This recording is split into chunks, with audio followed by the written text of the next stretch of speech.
you introduce? Oh, I'm in the middle. Oh, so welcome to Tuesday Night Live. Doesn't quite have the same ring to it actually as Friday Night Live. Despite there's some trademark issues that we could have bumped into in the future. But Tuesday Night Live, it's good to be here. I think Fridays are just getting a bit precious, aren't they? So it's good to move to this night. So I know from my own, I'm just going to change my microphone. Actually, I realize I'm not sure if that's actually changed. Did you actually? Hey. I could hear you, man. Honestly, is that a big difference? Good. Yeah. Okay. So, thanks for joining us, guys. It's going to be Tuesday night for us from now on, for at least the summer anyway.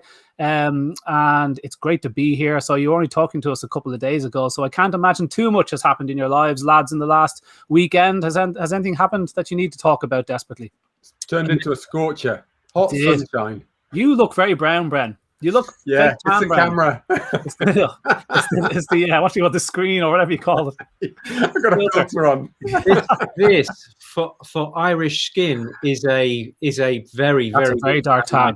It's absolutely, a very dark. You've been indoors working all the time, Nick. That's the difference. He's been out in the fields playing with his goats, so to speak. Literally, I've been outside all weekend. This is as dark as it gets. No way. You two, this is going to be great. You know, if we ever go on holiday, I just know you guys. I go brown. Look how this is brown. It's just because I'm sitting beside fake tan boy there that I don't look brown. It's just the wrong shade. I need to turn you to black and white. It's not good. But yeah, I'm blushing. That's all it is. Yeah. So, any major news from the last 3 or 4 days, lads, that we need to get to? Did anything major happen? I'm reading Metabolical by Robert Lustig, and I mean, I read food books all the time, and I'm absolutely blown away by the depth and the breadth of this guy's knowledge. Cool. He brings in politics. I said to you, Connor, I said he's like you in 40 years' time. Well, that's a big compliment. I think that guy is just he's the boss. He's brilliant. Great to listen to. He's study after study after study after percentage after this is why it works, and this is what we used to think, and this is what it is now, and it's good. I'm doing it on Audible, and it's I can't put it down. When I'm brushing my teeth, I'll have the thing on. When I'm driving to work, I'll have it on. When I'm doing the grass. You know you've got a good podcast when you literally can't get rid of the earphone in your ear. I've got wireless earphones, and so I can be cooking and I'll put the one in that Elaine won't give out to me so she can't see it. But you miss half the conversation because you're bloody listening to your podcast. I'm not sneaking out of your ear. So I walk into a room now and Christina checks whether I've actually got my headphones in or not, as to whether to speak to me. Anyway, you, Connor, anything exciting? Nothing from my part really, but I was interested to see. There was just a bit of nonsense over on Karen Becker's page. If anybody saw that, she put up a fantastic post. There was a great study there recently. More of a survey done, but it was peer reviewed and it was published, and it showed that the side effects to some of the flea and worm treatments, a lot of them were, a few multiples worse than what was on the insert, but actually quite similar to what the EMA is reporting. The EMA's figures, the figures here in Europe seem to be much higher for side effects than the States for whatever reason. But this survey certainly said it's actually a bit worse than the inlay cards in the States. And Becker puts it up and says, heads up, there's other alternatives and there's some good advice. And then they did a live on it, herself and Rodney Habib. You're talking hundreds of thousands of people watch it. But the onslaught onto her page was really negative, and all very, very much led by vets, to be honest with you. Just a lot of vets using their name, clinics, and just saying, I'm a vet and this is just ridiculous. These are completely safe. And comments like I said, you can't say completely safe under a study about side effects. It's just completely safe is the wrong word to use there. So anyway, it just went on and on and on and on and on. And the amount, you should just have a look at the post to see how negative it is. I was just blown away by how negative. Have you seen the post that she's put on afterwards? Which I did, and that's why I'm really talking about it, to see that post. It's almost like she has to explain herself. But you would never see someone of the quality of Karen Becker going on another conventional vet's page and slagging them off, saying I don't agree with your dry food, lads, and you shouldn't be using flea treatments every month. She would never do that. Far too much class.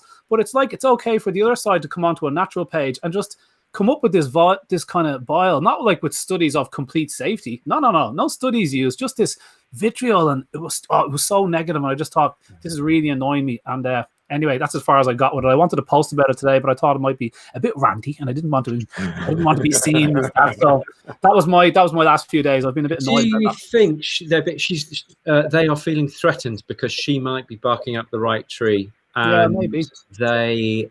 They can see it. They feel frustrated. They're tied into using these things. Yeah. If they stopped using them, they'd have to admit that they've been wrong for the last 20 years.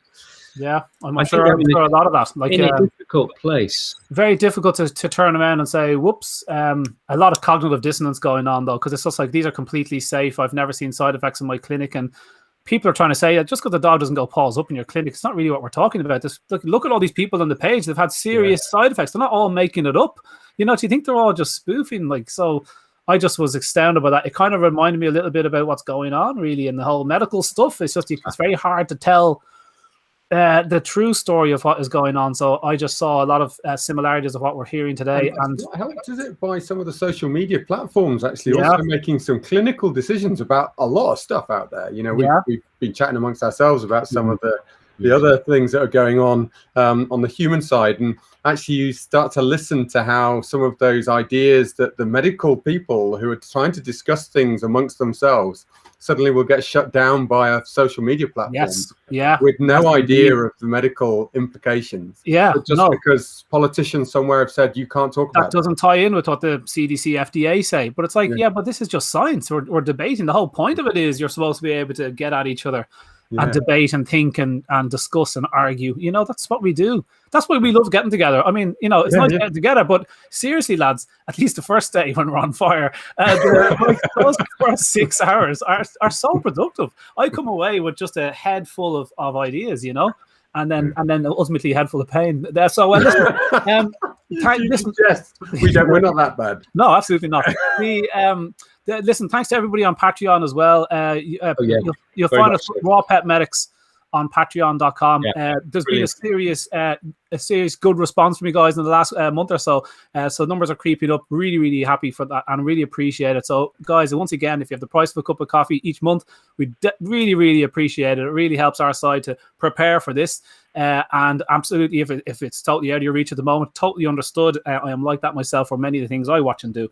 So I think we'll just bust on into this fats and oils, because another, massive subject, and we've kind of so we'll try and do a bit of justice to it tonight, and also guys, put your comments up, because I know lots of people have loads of good comments about here. Some of you guys are running groups, I know a lot of you now, so please fire up your comments and your points as we come up, or as we miss them, or something you see is good or unfair. Please pop them up, it helps us.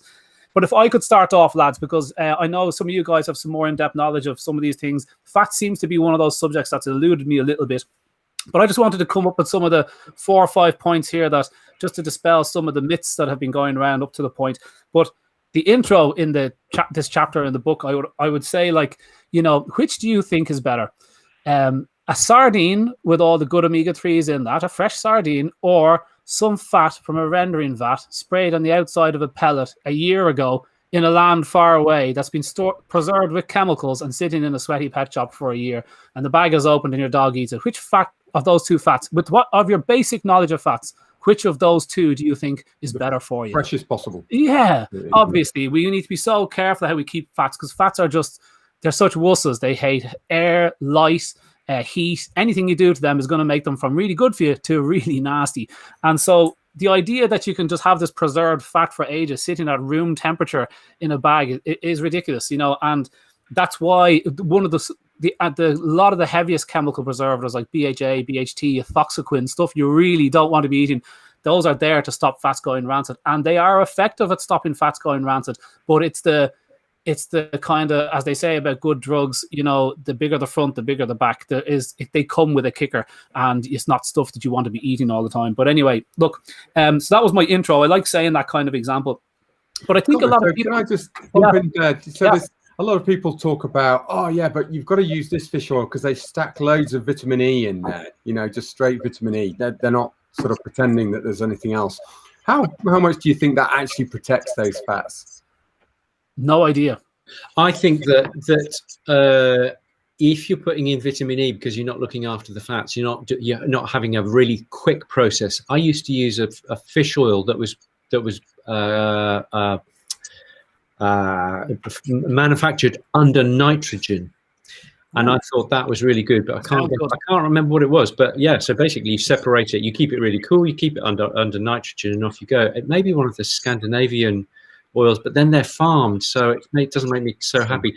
I think we need to look a lot further, because Shanahan in Deep Nutrition, she says, be careful of your omega-3s, your fish oils, because they just soak up oxygen and oxidize and go rancid and horrible and toxic at the drop of a hat. As Connor so eloquently said, they're wussies. The wusses of nutrition. Absolutely wussies. And as a question, Brian, how good are they? I know Mixedtocopherols in dry pet food are a very poor substitute for heavy chemical bombardment of the likes of ethoxyquin. So I know they compare very poorly in tests. They work for a short amount of time. Mixedtocopherols, guys, are like vitamin E from a conical flask. Okay, it's their impression of vitamin E. Vitamin E has about 100 isomers in it, 100 different types of vitamin E. Yeah. And when you put in Mixedtocopherols, they're picking 4, 5, 6, 8. The maximum in human nutrition is about 16, 17, 18 in a vitamin E supplement. Yeah. So forget about the other 80. We're not sure what they do, so we won't include them. I mean, this is why you have to use fresh food. The deeper you look. So what do you mean, Bren, by the vitamin E? Do you think that it works to preserve? No. I think that there's a lot of people, when we talk about it, have talked about oils in the past or whatever, they have said, oh, but I use this one with vitamin E in, and that's an antioxidant, and therefore it stops those fats going so rancid, and surely that protects them. So I was asking the question of you as to, your experience, because there are, as you know, as you've just pointed out, so much, artificial antioxidants pumped into some of these foods to try and protect those. Yeah. But realistically, that it's all gone wrong before they've even put that stuff on, half the time, because they've gone through the cooking process. So it's like a bit late, guys. That's a really good point. You're going to be talking about that later, actually. We don't know how these oils even made it into the capsule. And if they've been cooked and heavily processed, you're really better off without them, which is, again, a deep nutrition kind of Catherine Shanahan point, which is unsettling, because it's like, wow, can I buy an oil supplement and is it going to be is it going to be cold pressed and treated with delicate hands in the right climate? I mean, bloody hell. So we'll come back to that, Bren. The second thing I wanted to say was that fat was incriminated in the 70s. We saw people getting fat. The sugar started creeping into the food chain via processed food. People started getting a little bit overweight. They thought, well, that must be because, if you're fat, you're eating fat. And so they dropped the fat content of the food, and what you replace it with, high carbohydrate, sugar, for a want of a better word, and the obesity epidemic kicks off good and proper. And it took us about 30 years, 40 years to scrub people's brains clean and say, actually, there is many reasons why fat, I'm just reading this out, works to actually do the opposite, to stop you getting fat. Fat is the outside of your cells. It communicates with insulin. It tells it how much it needs. So that's one of the things. It turns on genes that are responsible for burning fats, while at the same time turning off genes that store fat. And omega-3s are involved in regulating thyroid hormone function, which regulates body fat. So it's a trifecta effect of good quality fat is actually preserving your kind of body shape, which is so hard to get into your head when, we have had this kind of upbringing on it. So fat has had a raw deal of it, unfortunately. And then there's the saturated fat thing, and Catherine Shannon, again, deep nutrition, bloody hell, we need to get a link to her and get some 10% of her sales. Catherine Shannon was kind of pushing on that, like, our move to talk about protein and carbohydrates and fats is not working out for us. Clearly, look at the state of us. It hasn't worked for us at all. And the whole saturated fat thing where, like, we're isolating one bit and this is actually bad and if we eat less of it. But the saturated fat thing is really confused. And essentially, when saturated fat is in ultra processed food, baked stuff, fried stuff, it's going to be bad for you. But saturated fat in its whole normal form, red meat and any other places you want to get your saturated fat, is perfectly fine. And studies, when they isolate those bad foods properly, here's a study of it that a review study pooled 21 studies, including nearly 348,000 people, and found no difference in the risks of heart disease and stroke between people with the lowest and highest intakes of saturated fat. So the saturated fat is another kind of myth that we messed up with the amount of confounding factors in the way it's presented to the body. That doesn't work for us for sure, but the saturated fat and red meat and that kind of thing is probably not the issue. And the last little myth I wanted to dispel was cholesterol. Again, in the 70s and 80s, as people started getting obese, we started noticing that their arteries and tubes are filling up with white goo, and it turns out now bad cholesterol. and we're saying bad cholesterol, everybody stop eating cholesterol. And that did not work for us at all. Okay, there's no evidence to say that low cholesterol diets is helping at all. In fact, it kind of starts leaning the opposite. But what they found was that most of the bad cholesterol, most of your harmful LDL cholesterol, there's HDL and LDL. LDL is the bad one. Not that it matters. This is just too detailed. Most of your harmful LDL cholesterol, approximately 80% of it, is produced by your own liver. So what we now know is that that cholesterol is actually the body's fire extinguisher, and you are grossly inflamed because obesity it produces more cytokines. You get more inflamed with every gram of body fat you have, and the body's just spraying this fire extinguisher on your arteries to keep them open so the blood can pump through. So when so heart surgeons for 20 years saw it as a bad thing, but actually the body's trying to help you, and it's just like stop eating what ultimately was a high carbohydrate diet again. So that was the third kind of myth. And then another interesting thing about eating bad fat. So dry food, essentially, the fat in dry food comes from a rendering vat. Okay, so most of it. Now, they can put in good oils from different places, but dry food companies now say chicken broth and beef broth. Oh, that sounds delicious. That is not like the chicken broth and beef broth that you make. This is from a giant rendering vat of meat waste. And if you're in the US or Asia, that means dead, diseased, dying, disabled animals, roadkill, pets, all that sort of stuff. Restaurant grease, which is the worst, except dogs eating dogs is pretty bad. So they stew up this waste, and then the fat flows to the top for your jellies and your pet food. And they take that and they spray it on the pellet and they chemically preserve it. So they say chicken broth and beef broth. It is far from it, guys. It is fat from a chicken and cow, but if that chicken and cow didn't have a good life, guys, that's probably not the best of fats that you wanted to use. But they showed that the more the bad fats you use, the more vitamins you lose, okay? So the more bad fat you eat, the more vitamins A, C, D, and E you lose. So dogs, when they don't get much vitamin C in dry food, and vitamin E drops so quickly in dry food from the time of production that it's nearly non-existent by the time the dog eats it. Dogs on dry food eating really oxidized fat are asking for free radical issues because the vitamin consumption, they're not going to get vitamins from anywhere else. They don't get a varied diet. They don't get a blueberry. They don't get anything. They don't barely get to forage. So the vitamin loss in bad fat is bad. And I had one more point to make. In the studies of... I'm not going to interrupt you. I don't know much about fat. I'm reading this. It's coming from me. But there's loads of studies of dogs offer different types of fat. And between fresh fat and increasing the oxidized fat, which one do dogs choose every single time? Fresh fat. I'll just give you the answer. You're holding back to make not listening anymore, mate. I'm asleep. I'm asleep. It's so like they love fresh fat, and the older it gets, the less they're going to eat of it. So there's two or three great studies on that. And finally, if you were to ask me, how much fat does a dog need, I would say, before we get into the specifics, which I'm weaker on, I'd say, look, dogs evolved on a very lean diet. So if you were to look at, say, the protein to fat ratio of pheasants and deer and grouse and rabbits and all that kind of stuff, you're talking about 7 or 8 parts protein to 1 part fat. Just as that'd be 4 to 1 on a metabolizable energy thing, but about 7 or 8, like that's a very lean animal. Okay, so dogs eat very lean kind of diets, and to get a bit more kind of specific about it, they would eat, when people talk about this omega 6-3 ratio, which you guys are going to talk about, I'm sure, another time. It's like people are so obsessed about getting that ratio down, and dogs keep feeding fish oil because having it as close to 1 to 1 is good. Well, long term, nobody really knows that. They know if you're really inflamed or if you suffer any inflammatory issues, heart disease, all that kind of stuff. Yes, pumping in omega-3 can kind of cool things off and help you out. But long term, it's not like inflammation is the absolute baddie. It's not something you need to completely replace with golden turmeric paste every day, because it's trying to help you. It's like that cholesterol. So it's about not focusing on getting so much omega-3 all the time, because there's loads of different omegas. Fat just contains a whole lot of different nutrients and vitamins. Well, it's not that nutritious, but it's got the vitamins and all sorts of great things. So the average protein to fat ratio in dogs is about 5 to 1, 5 parts 6 to 1 part omega-3. Okay, so that's kind of where they are. AFCO says anything under 30 to 1 is fine.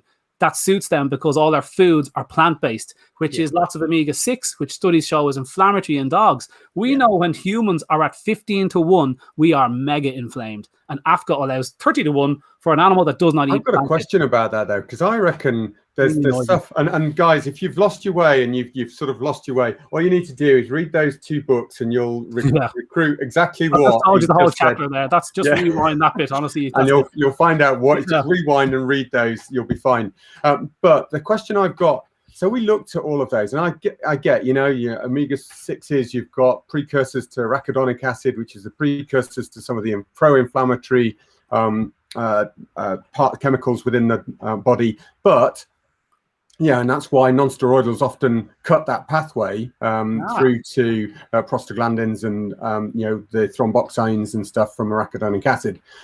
But actually, how much of it, as we know that the liver does a lot of conversion of fats to what we need, and how much of it is actually that when they did the studies about pro-inflammatory levels of fats, bearing in mind some of those fats are very susceptible to heat, etc., it was the inflammation result as a level of using processed fats. How fresh were those fats in those studies? Yeah, that's interesting. Are these the animal studies, or is this the Ansel Keys studies? Because apparently he used canola oil, which has got a lot of saturated fat, in order to be able to point the finger at saturated fat, which is what he did. But actually, we know canola oil is full of polyunsaturated fatty acids, therefore oxidized. And it's produced by superheating. It's almost like a petrochemical industry. Exactly. So it's like you might as well drink petrol or fry your chips in petrol. And so, mate, he used that, Nick. You're saying he used canola oil to show saturated fat was bad, but actually the vessel it was delivered in was pure dynamite. Yes. So I mean, what use is what that thing used to be when it's delivered with? You know, it's kind of like Kitty's breakfast cereal with vitamin D added. It's like, Jesus. I mean, you've got a whole heap of obesity causing insulin here that's going to cause serious issues in your kid, but we've added some vitamin D to sweeten the medicine. I mean, bloody hell, you know? Yeah, or it's like saying, right, here's a 20-year-old car that's never been looked after and it's really, really, really rusty. This is proof that all cars are dangerous. Yeah. That's what he did. Yeah, because it's a rusting effect, the oxidizing. And I think there's been some other studies which actually looking at that sort of repeat that, because actually what you were saying about the whole dogs eat lean and that side of things, yeah, I guess in you know, a lot of wildlife to a degree is lean, but actually coming up to autumn where you've got things that are stacking up their stuff, it's not so lean. They will be piling on reserves for the winter. And actually there are quite a lot of studies in a couple of the books, one by Gary Taubes, which is not the sugar on one that you pointed out. It's the good fats. Yeah, it's the calories one, I think it is. Anyway, he talks, it's a 25-hour marathon, Nick. But he reiterates some of the stuff that's in Catherine's and the Andrew Jenkins book about the fact that actually if you get a cohort of people and feed them protein and fats, you know, and fats to excess, and where you're replacing calories that would be otherwise carbs with fats, it is almost impossible to get them to put weight on. Even with the excess of calories, they don't put weight on. It's like when Catherine Shannon was saying, tell it to the Masai Mara that eating meat and fat isn't good, or to the Inuits, or to any of the indigenous people that are living on a very high meat, high cholesterol, high saturated fat diets. These people aren't prone to cancer. They're not prone to bowel cancer. They're not prone to issues that saturated fat and heart disease. That stuff is almost non-existent in Masai, which are amongst the healthiest people on the planet. Now, they have a phenomenal amount of exercise and everything else, but they eat a very simple, very basic, whole animal diet, every single bit. That's another myth right there, is the level of exercise affects how heavy you are. You can't outrun a bad diet. No, you definitely can't. No. But I can only imagine it's very good for you, though, to be extremely fit, you know, and lean and some other bits. Yeah, but certainly they look at if you look at the true calorific difference between somebody who's not necessarily doing a lot of exercise and somebody who's doing a lot of exercise, actually you need to do a hell of a lot in order to just compensate for the small bit that you're increasing eating. Your kid drinks a can of Coke and he has to get himself on a bike for half an hour type thing. Who does that? It's not half an hour. It's about 50 miles. It's ridiculous. It's ridiculous. Just talking about the fat, I've read somewhere recently that we always think that a pack of wolves would always go for the weak or the old in their prey species. Yeah, so you've got a whole load of buffalo on the plains, I would always think that they'd go for the weak or the older ones. But in fact, somebody I've read, the young, but they're going to be quite fatty, I'd have thought, because they take a lot of fat from mum. Yeah, they are. However, so there's that would up the fat. But also, I've read somewhere that they will actually go for the fittest and healthiest, in the knowledge that they will have the highest fat levels in the body. And also, in the autumn, they're going to be a whole lot more fatty than in the spring. So those ratios are very I like when you say a whole lot more fatty, I would say you're talking for short amounts of time, I would imagine, and I can't imagine if the ratio switches so much. I suppose you're talking a bit of an average ratio, but like I would like to see how fat a rabbit gets in the wild. When most of it is like the figures here are 6 to 8 to 1 parts protein to fat, very, very lean. And I imagine if you caught them at the right time and you got a couple of baby rabbits, can't think of a word for a baby rabbit. Anybody know? Table quiz? You're vets. Kitten, is it? The baby rabbit's a kitten. Never would have guessed that. What's a leveret? Is that a baby hare? I was going to say leveret's a hare. Okay. Yeah. Anyway, I imagine they're little fatty kind of cheeseburgers, but I can't imagine mum and dad are. Anyway, look, who knows? So, guys, who's next? Nick, do you want to tell us a little bit about, or Bren? It's Bren, isn't it? I was going to talk about. So, look, a lot of confusion comes in here about, where, we've had some questions already about what happens if your raw food company are adding oils for you. It is really, really important that we get across why you need to do due diligence on how the oils are come about. Nick pointed out, some of the fats that are going into foods coming secondhand, or I think, Connor, you may have, from, deep fat fryers from restaurants and stuff, and then it gets reconstituted in. And, this is one of the most unhealthy fat options that you've got. And people out there, nutritionists even, will put their hands up and say in their terms, there is no difference between that fat that's come out of the deep fat fryer after a week. And actually, they've actually produced one that can actually last 2 weeks now, accordingly. Why would you use it? That they don't believe there's any difference with the fat that's in one versus the other. Yet we know that there is so much difference.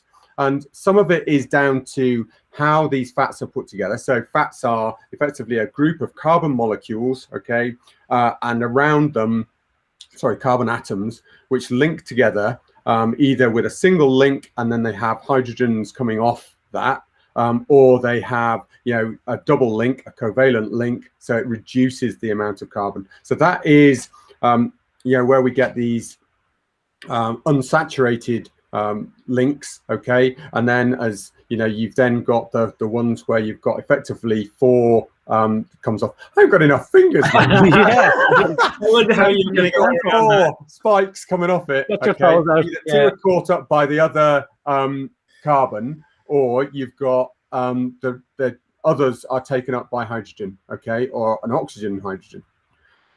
Then you've got this situation where those are the links that, if there's lots of them within the chain, heat or just time can mean that oxygen can invade on those. Now, what happens is, if you've got a link where there's 2 hydrogens on the same side, that is just an unsaturated fat. If you do that, that's what they call a trans fat, and that actually allows more oxygen to come in, to attack that. The more of those links, if you've got one, so a monounsaturated, then literally, yes, you'll get a level of oxidization. If you double that, you don't get just twice the likelihood. It actually goes up exponentially because of the number of molecules within that oil, and it actually goes up exponentially. So you go to millions more chance of having oxidizing agents within those. And that's where it becomes more of a problem. And you think, well, what does oxidizing truly do? Well, when that oxygen molecule comes in, instead of that fat being nice and good and fitting into where it should do within the cell walls, as Connor was talking about, actually, it no longer just opposes each other and sits nice. One of those gets all a bit crinkly, the fat gets a bit crinkly, and the cell layer starts to get out of conformation. It can't hold the enzymes and the transport proteins that are within it, So it becomes a damaged cell. That damaged cell then becomes more immune reactive, okay, so more likely to be attacked by white cells, and then you've got your lead into more inflammation.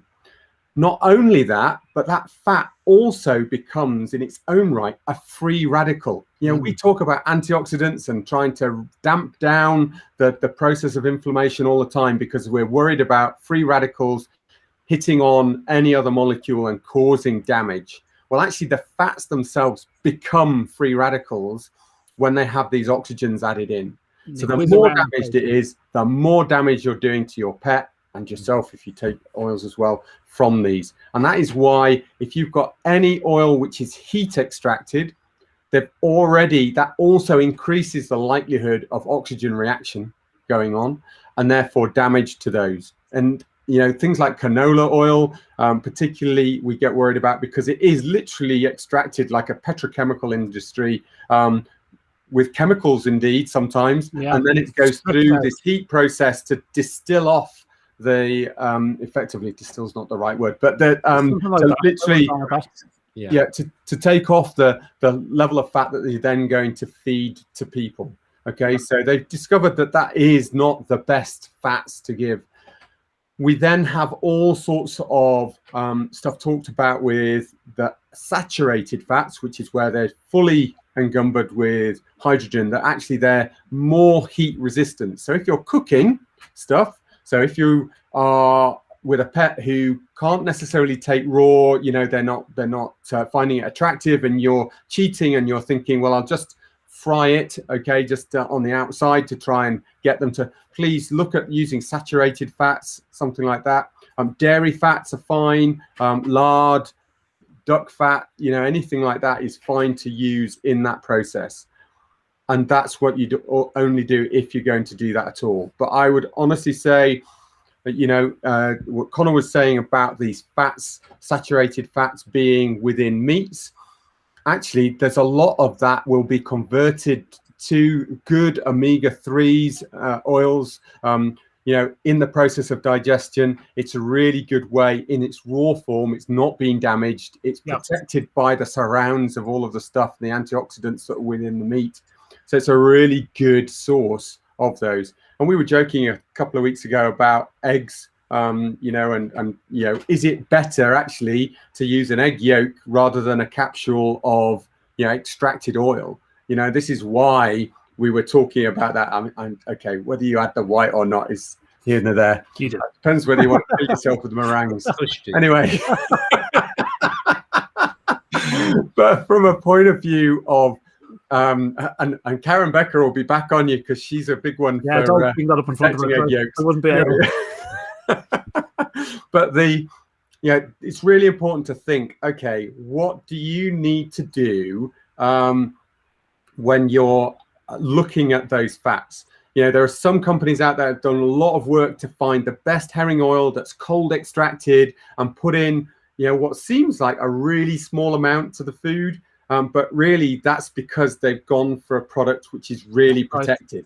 Okay. And then it's going to be preserved in a frozen situation until it reaches your pet. You hit on something there, yeah, with the, like, you know, people look at their fish oil capsules and they look at the size of these ones and they're only 50p in Tesco's, and you kind of go, yeah, but you're not getting what you are looking for.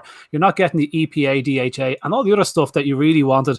You're getting a lot of filler oil, whatever that might be, and ALAs, drop of the good stuff. So people are afraid to move to phytoplankton and a couple of others and krill oil and stuff because they're more expensive, but it's almost the same bang for the buck. EPA and DHA, let's say they're the only two you're looking for, you know, so there is a big way up there. And it is really that, it's, you know, it's one of these, I think it's a saying that Catherine talks about in that book that you so love, Connor. Yeah.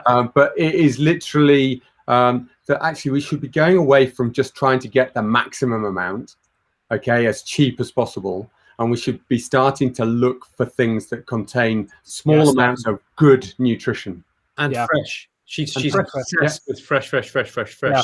So whatever you can use the freshest, the best quality without any vegetable oil filler is a really good idea. But fresh is absolute key to this thing. Yeah. And I just want to add one element here, which was just to let Nick then loose on his element, is somebody asked, why do we like olive oil? What's good about olive oil in the situations? It's only really the ones where they are just cold pressed, extracted. You know, it's chemically, there's no chemicals in it. Okay, it's mechanical extraction.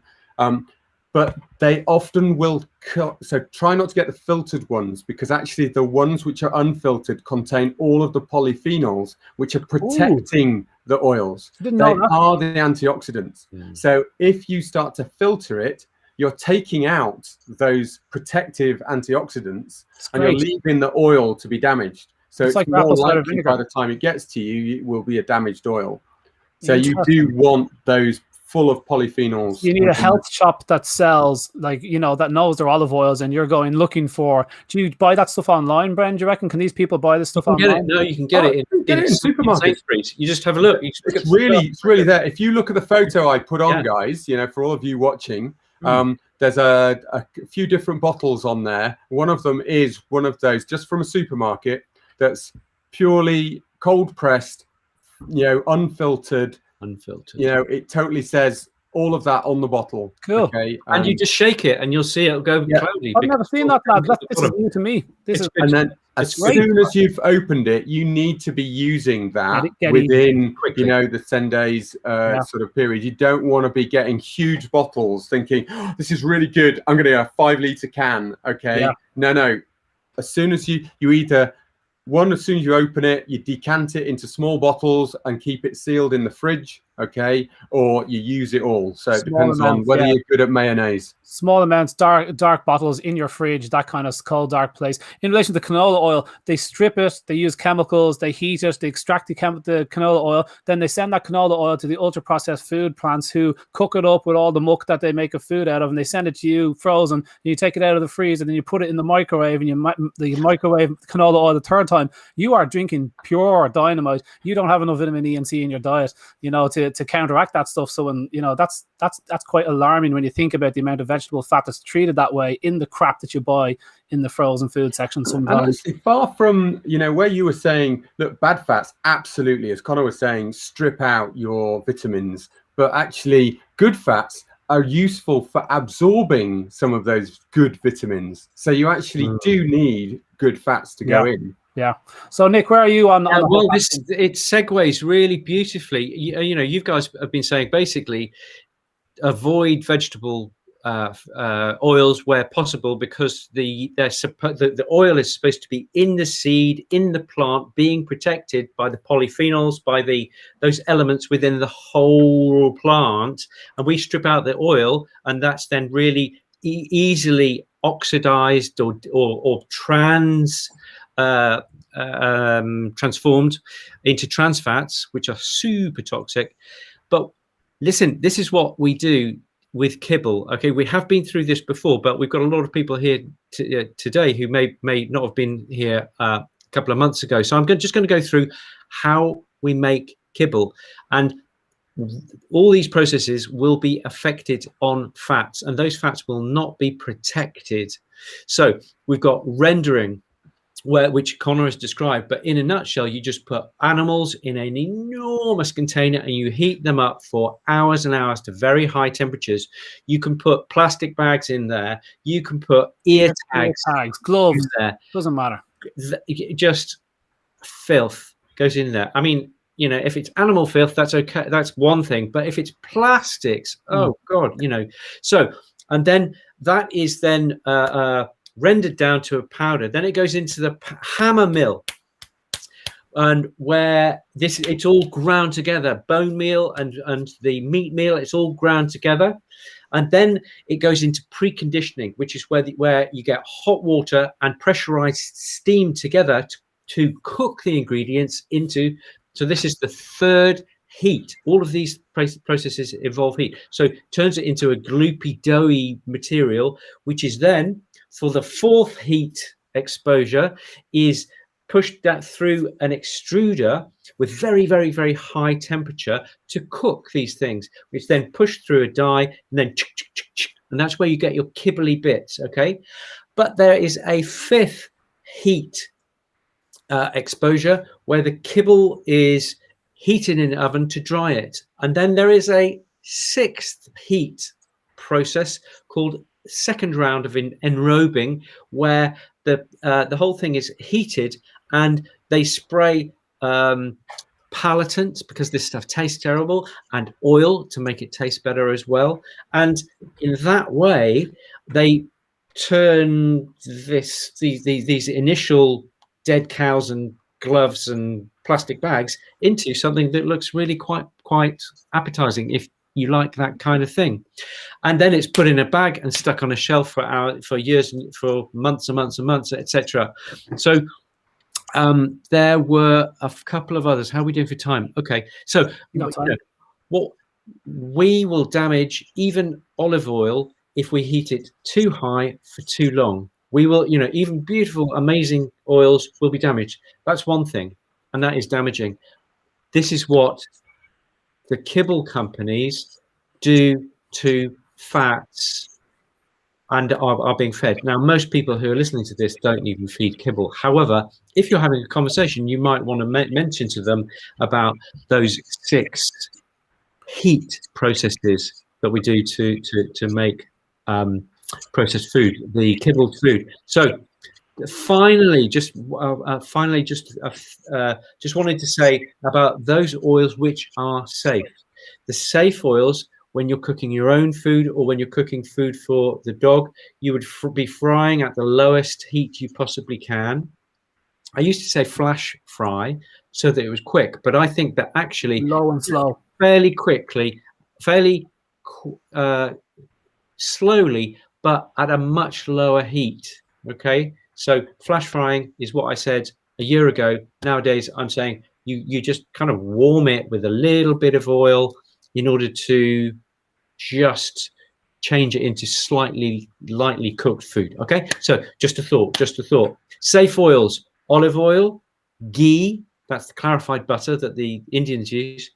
Peanut oil is safe. It's got quite a high smoke point. Coconut oil is amazing, and you're going to love me for this, butter is unbelievable. The French, unfortunately, have been right all along. Cooking with butter is the way forward. Somebody asked about coconut oil last week, just so that would we cover it? And you were saying something about there was a bit of a blitz against coconut oils a year ago or so. What was your take on that? What was that? I don't know. I can't remember. I just remember there was negative press about coconut oil. I thought, I think there was a lot of stuff about the medium chain triglycerides that were, whether there was sufficient within coconut oils or not. I actually completely ignored it when I never knew the coconut thing. Like I always look at I look at anything. I look at any kind of single ingredient, and I think if that's normal for a dog, let's say, like I even with plant oils, I'm a little bit hesitant on plant oils because I think if dogs would eat very little seeds out in the wild, they might eat the bellies of a couple of birds or whatever. You're talking 2%, 3% plant matter in these really wild feral dogs. Tiny amounts of plant oil will be going into these dogs. So I'm not a plant oil supplementer, although we did used to use it in guide dogs. Primrose oil to make the dogs co-pop. Starflower oil is amazing. So I get you can use things when the dog is sick, but as a general bit, I don't get the veg oils for dogs because I haven't seen any evidence. So with coconut oil, I didn't jump on that kind of thing, although I do use it, and in certain situations. But there's a guy, Philip Stuvo or something in Australia, who does some great videos on the coconut oil thing. And that article was exposed for what it was. It was a repression to bring along probably the canola oil industry or one of the two. Yeah. And it was absolutely, I just saw 5 or 6 really top people decimating it with. And so I didn't actually engage with it. I just saw it and I thought, I thought it was okay in little bits. And I can't imagine it's bad. It also seems to be a bit more of a heat resistant oil because it seems to be it's got saturated fats within it as well. So, if you're using it in that circumstance. The Keto Sanctuary, they use as additional fat to make sure that you don't drop into gluconeogenesis. They will use coconut oil just to make sure that you've got a little bit of fat to burn. I see Debbie Williams says, Dogs Naturally magazine were saying coconut oil not good. So here's what I'm going to do, guys, to put this to bed, because I hate not knowing something. I will look into the coconut oil thing and see where it is. I will look at the kind of I'll do a quick bit of the pros and cons. I have that bit. I'll look at the drama that was about coconut oil, and I'll look at the responses. I'll take a look at the Dogs Naturally magazine. I'll take my cues from Philip down in Australia, and I'll put together a very quick summary of what you do in half an hour, and I'll pop it onto Patreon if just to clear our three heads. So if we ever ask a question, that'd be really helpful. So I see people are very fond of coconut oil. If I was to be asked what sort of oil I'd recommend, I think it's the exact same as you guys. I like small little fish oil. I think the Seaspiracy kind of documentary didn't do the fish industry great. He said there's no sustainable fishing, but since then, that's kind of been even the people in the videos are saying, no, there is sustainable fishing stocks. It is possible. So unfortunately, your dog needs EPA and DHA. They don't put this stuff in dry pet food. They found like 25% of dry pet foods had no EPA and DHA in it. When you supplement any dry dog food with omega-3, they invariably benefit, particularly in skin. Atopy experiments, up the yin yang, and they get 20 dogs on standard dry muck, and on these 20 dogs on standard dry muck with a fish oil tablet, and the dogs with the fish oil tablet have less atopy. They wrap that up and sell it to you as dermal care under prescription. So like we know that dry food benefits from fish oil because it needs that stuff so badly, because as Nick eloquently explained, it's just so horribly, disgracefully kind of changed by the time your dog eats it. So I like little fish oil. I like a bit of krill oil. I like a bit of refined fish oil because it seems like less filler is used. That's coming down from Scandinavia. A bit of krill. There's a lot of that in the ocean, lads. People think don't take it away from the whales. I think you're misunderstanding how much krill is in the ocean. Phytoplankton is great.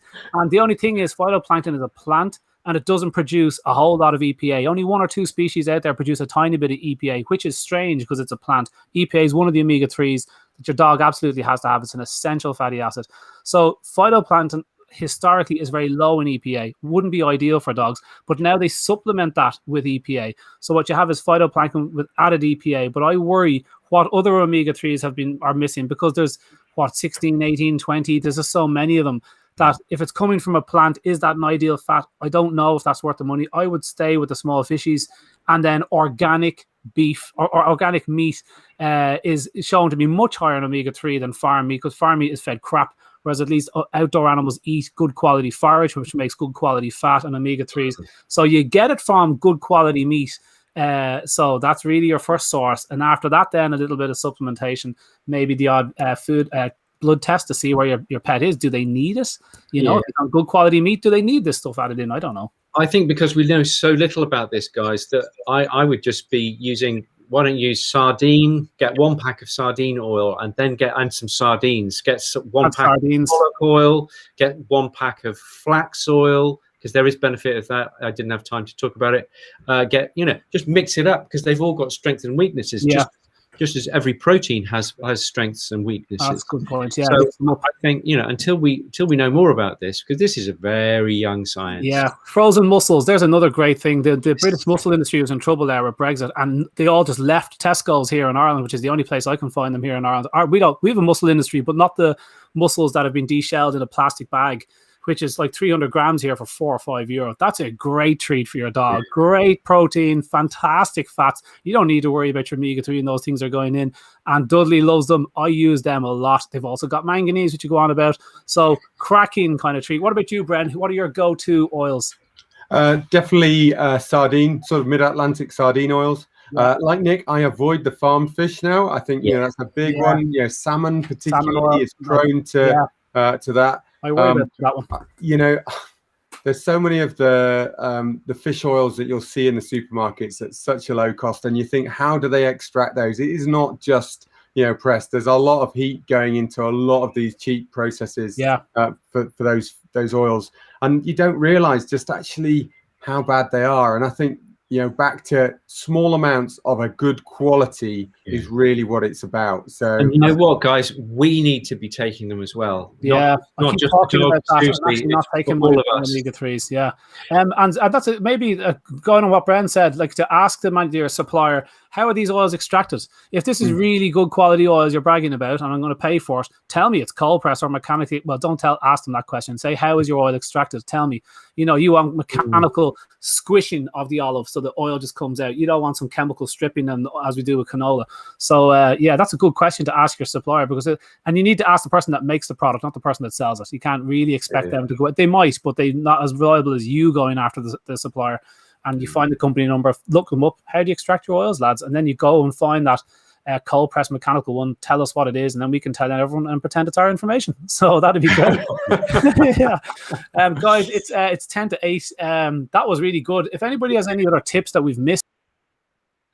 Oh, and on that note, he's gone. Wow. That's it. He pretends he wants to stick around, but he's disappeared. So I think he was going to say, if anybody's got any tips or tricks, please do put them on the feed, or put them into Facebook, or share them with Patreon. Lots of people have got great experiences, and really well worth sharing those. What I was going to say was, how about next week we go for a Q&A, so that it's centered around you guys, not around what we want to talk about. Yeah. Bren, what do you think? Yeah, absolutely. We said, so, you know, if you've got your questions, put them on Patreon. Okay, so we've got a bit of a heads up as to what you might want to know about, and we've got a bit more time to research it for you guys. Some people are saying, Connor has probably been fish hooked out of here by one of the big food companies for all of the stuff that he said. But there we go. He'll be back next week. Don't worry. And we've got a whole week. It's either that or his wife has said, no, you've got child time. It's gone past 10 to 8. So Q&A, think of some questions and put them onto Patreon. We will take a few from our friends on Facebook, but we're going to mainly big up our Patreon people. And that sounds good. Let's do that. So brilliant. That's us for tonight. It's been a goodie. There's been an awful lot.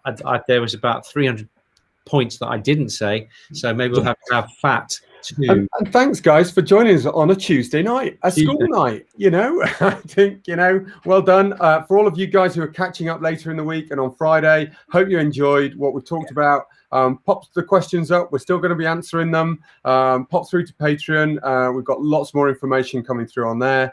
Look forward to seeing you next week. Fantastic. See you later.